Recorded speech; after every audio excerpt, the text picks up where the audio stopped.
Bonjour à tous, c'est un plaisir de vous retrouver. Au programme de cette vidéo, les résultats des élections sénatoriales. Qui a gagné et qu'est-ce que ça va changer dans la vie politique? On fait le point tout de suite. Les sénatoriales se sont déroulées ce dimanche soir. Et les nouveaux sénateurs élus sont Viviane Malet, Stéphane Poissin, Audrey Belin, Evelyne Corbière. Il y a donc 2 candidats de droite et 2 candidats de gauche. Mais que faut-il retenir de ces résultats? Il y a d'abord le recul de la droite comparé à 2017. L'union de la droite et des centres passe de 3 à 2 sièges.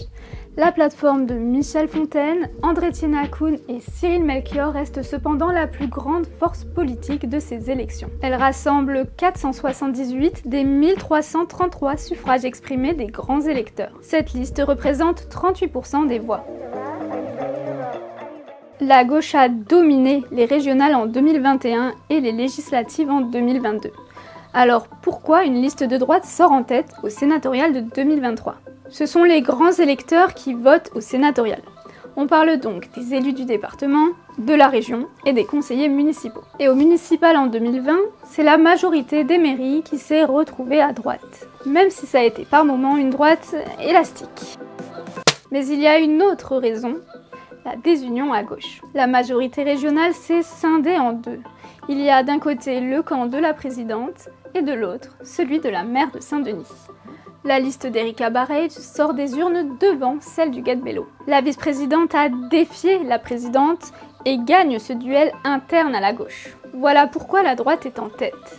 Mais si on additionne toutes les listes de gauche et de droite, les forces contraires sont plutôt équivalentes. Les sénatoriales, en vrai, c'était l'octogone. En cause, la scission au sein même de la majorité régionale. Vous avez devant vous la gauche, la vraie. Nous, il n'y a pas de vrai, de faux. Un coup à droite, un coup à gauche, c'est le parti des anguilles ou des couleuvres. Erika Barrage pointe du doigt les pratiques de gouvernance du Guet-Bello. Je pense qu'il est important également que certaines pratiques s'améliorent dans la gouvernance en général et dans la gouvernance dans la majorité régionale en particulier. En face, le camp Bello déplore un coup politique de la maire de Saint-Denis. Sur cette histoire de guerre des chefs, il y a une chef donc à la région, c'est Huguette Bello, et c'est comme ça que les choses doivent se passer. Je comprends parfois, il y a des frustrations, mais aujourd'hui, la seule personne qui est au volant de la région, c'est Huguette Bello. Il ne peut pas y avoir de volant. Dire qu'on est devant sur un quota de 1300 et 1400 électeurs, c'est une réalité. Mais Huguette Bello est devant sur les 650 000 électeurs réunionnais en 2021. C'est pas si loin que ça. Donc jusqu'en 2028, elle sera présidente de région. Et il n'y a pas à anticiper les élections, chaque chose dans son temps. Et puis Mme Barrage, c'est un parti national, qui est un peu en déclin certes, mais c'est un parti national. Mais quand on regarde à La Réunion, nous, au petit parti PLR, on a 3 parlementaires, le PS a 2 parlementaires, les LR ont 2 parlementaires aujourd'hui. Donc tout ce monde-là doit se mettre au travail pour le bien des Réunionnais. Au lendemain des sénatoriales, c'est l'heure de faire les comptes. Erika Barrage est aux commandes de la première liste de gauche au sénatorial. La maire de Saint-Denis se targue d'avoir réussi l'union sans Huguette Bello. Pourquoi nous avons-nous réussi à faire cette plateforme aussi large? C'est ça la question qu'on doit se poser. Nous avons accepté de déterminer les points qui nous réunissaient. Nous avons accepté de dire que nous tenions à certaines méthodes. Moi, je tiens à être respectée en tant que parti socialiste. Le PCR, pareil. Europe Écologie, pareil. Mais l'union, encore une fois, ne se commande pas. Elle se construit.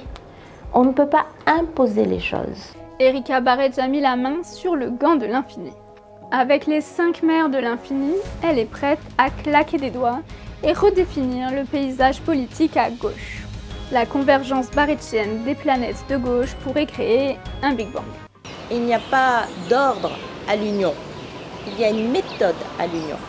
Il y a des valeurs à l'union. Nous allons continuer à prendre notre part dans les affaires de la Réunion, dans nos collectivités respectives. Et nous allons tous ensemble continuer à travailler pour l'union dans les meilleures conditions possibles pour faire avancer l'île de la Réunion. Au sénatorial, il n'y a pas que la gauche qui s'est déchirée. une partie de la droite a voulu tenir tête à la plateforme de Michel Fontaine. Le duel de Robertiste a vu Jean-Jacques Morel prendre l'avantage face à Michel Vergoz. Le soutien de l'extrême droite apporte donc plus de voix que le soutien du président. Mais les deux amis de Didier Robert n'ont que peu convaincu.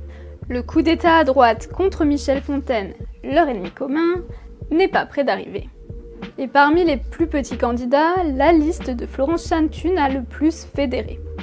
Elle devance Mario Lechat, le magnat des médias pourtant soutenu par la majorité sainte-marienne. Et c'est sans surprise Peter von Theobald qui ferme la marche avec 0,1% des votes. Résumons les enseignements des sénatoriales. La droite recule un peu mais reste en tête.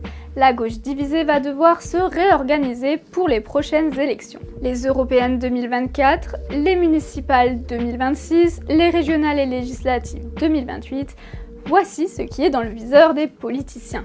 Et c'est aujourd'hui, avec un paysage politique réunionnais redéfini par les sénatoriales, que la campagne commence.